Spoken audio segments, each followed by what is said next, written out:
biggest story in media today is that two 20-year-old directors are basically running circles around the industry titans. So two movies, Backrooms and Obsession, have done incredibly well at the box office. They're both horror movies, Obsession's kind of a thriller, but they're horror movies, and horror movies have been doing incredible at the box office. Why do horror movies do so great at the box office? Well, horror for some reason has this really strong built-in audience of people who just always go out to see horror movies. But here's the difference. Horror movies are normally what's called front-loaded, meaning the first weekend that they're out in movie theaters, everybody goes to see them, and then there's a huge drop between that weekend and each subsequent week. Backrooms and Obsession, particularly Obsession, kept growing, doing in Obsession's case, doing better week after week. The only movie to improve week after week for 3 weeks prior to Obsession was Steven Spielberg's E.T., one of the most famous movies of all time, decades old. And so these movies were both made by 20-something-year-old directors from YouTube. Cory Barker is the 26-year-old director of Obsession. It was made for less than $1 million. Less than $1 million. To put that into perspective, there are movies like Avengers Endgame, which is that huge tentpole Marvel film from Disney that'll come out later this year. That was probably made for $300 or $400 million. I don't know exactly, but the new Star Wars movie was over $150 million budget. So these movies are doing multiples better than those other movies. Obsession keeps beating Mandalorian and Grogu, the Star Wars movie, which is old IP. IP meaning intellectual property. It's supposed to have this built-in fan base. Obsession's an original idea. And for years, Hollywood has been original ideas are dead. We need IP. We need a book. We need a remake. I'm sure you've seen all these plays to nostalgia, remake. This is turning everything on its head. And so Cory Barker directed that Obsession.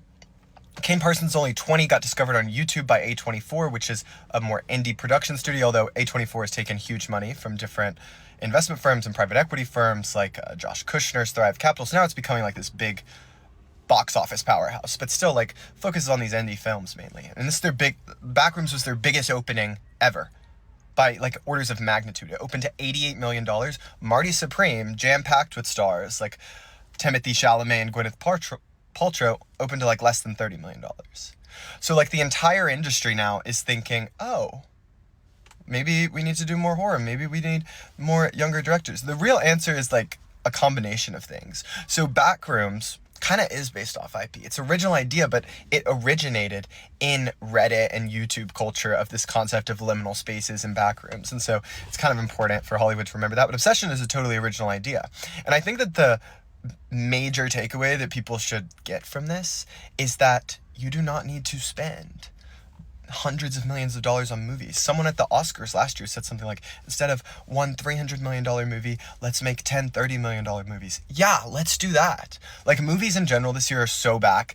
This will be the biggest year for the box office since 2019. AMC Theaters is saying they have more people in butts in seats than since 2019. That's pre-COVID. COVID has done such damage to the Hollywood and the movie industry, but this is changing things. I think one important thing that they're missing though is that young people will turn out for young people. Poll after poll, study after study shows that the people driving theatrical business are young people. Gen Z are the people who go to movies because they want in-person experiences. They want that authenticity that has escaped our generation. That's the takeaway. Target the people who go to see movies. Don't make these IP films trying to drag older people into movies for whom a movie isn't really special. It's just something we all used to do. And what's special to them is streaming and being able to watch the movie in your house. That's special to your parents. What's special to you, someone who grew up with streaming, going to the movie theater with your friends?